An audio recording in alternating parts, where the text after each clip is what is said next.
L'enfant préfère être tout seul ou jouer tout seul, ou bien il est violent avec les autres.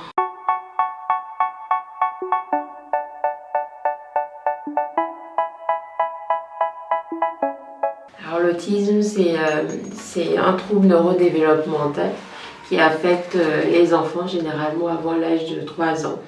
Et en fait, ces enfants ont des comportements répétitifs.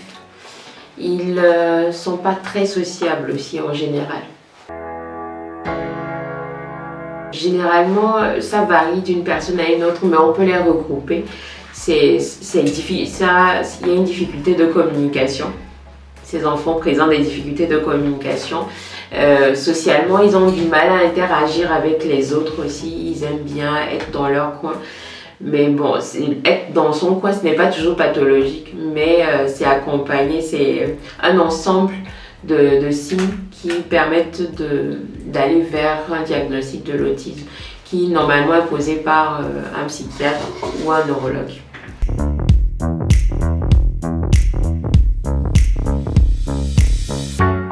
Certains enfants ne parlent pas du tout.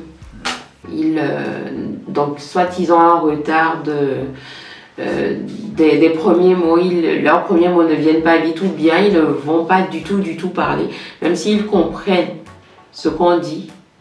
Il y a d'autres carrément, même la compréhension est touchée. Et donc c'est généralement la communication langagière est presque inexistante ou elle est très peu.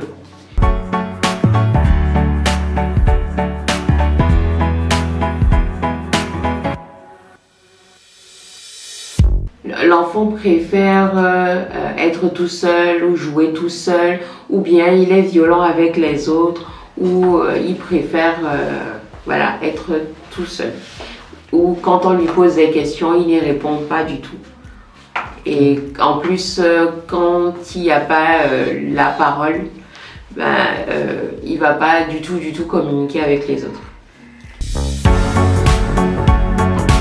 Je dirais tout de suite non, on ne guérit pas, mais avec la rééducation, l'accompagnement médical et autres, il peut y avoir une amélioration du comportement, il peut y avoir aussi une inclusion dans la société qui est meilleure que quand on laisse l'enfant sans rien faire.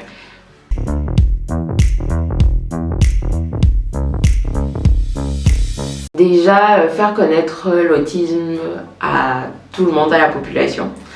Comme ça, on ne verra pas l'enfant autiste comme un enfant à part, mais on le verra comme un enfant à part entière. Et donc, une fois que la maladie est connue des autres personnes, ils pourront l'accepter facilement. Et aussi accepter de faire des aménagements dans le quotidien de ces enfants. Peut-être au niveau de l'école, de la scolarisation, pour l'aider à aller à l'école. Peut-être faire un accompagnement, des accompagnements particuliers. Peut-être les assistants de vie scolaire ou sociale peuvent les aider. Accepter qu'un adulte accompagne cet enfant-là à l'école dans une classe normale. Ou que l'école accepte qu'il ait peut-être moins de devoirs à faire que les autres. En fait, c'est un travail de tout le monde.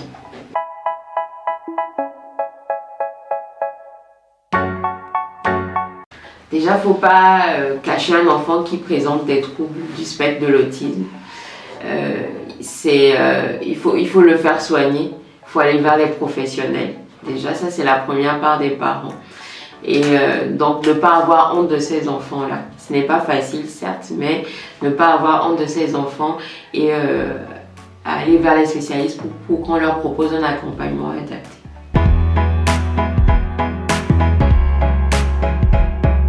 C'est pas donné à tout le monde, c'est pas facile, c'est un parcours de combattant, c'est sûr. Déjà pour avoir le diagnostic de l'autisme, il faut pouvoir se référer au bon spécialiste. Voir un neurologue, un psychiatre ou un pédopsychiatre. Et après que le diagnostic a été posé, il faut maintenant un accompagnement par des rééducateurs. Donc il y a toute une gamme de rééducateurs. en fonction des troubles de l'enfant. Il peut avoir besoin aussi de la kinésithérapie, mais au niveau de la communication, il a besoin de l'orthophonie aussi. Pour la rééducation des fonctions exécutives, de l'attention et autres, il a besoin de l'ergothérapeute en santé mentale ou d'un neuropsychologue. Et en fonction aussi d'autres troubles comme l'anxiété, il a besoin d'un psychomotricien, chose qu'on n'a pas encore autour. Ici, au cabinet Fanam, on fait une prise en charge de l'autisme. Donc il y a une évaluation, premièrement, une évaluation des troubles que l'enfant autiste présente. Et ensuite, en fonction de cette évaluation, des résultats de cette évaluation, en fait, on est plusieurs professionnels dans la rééducation. Donc, il y a des kinésithérapeutes, une orthophoniste, une ergothérapeute en santé mentale. Donc, en fonction de ces pathologies-là, des troubles liés à l'autisme, il y a une rééducation qui est proposée, il y a un programme de rééducation qui est proposé aux parents.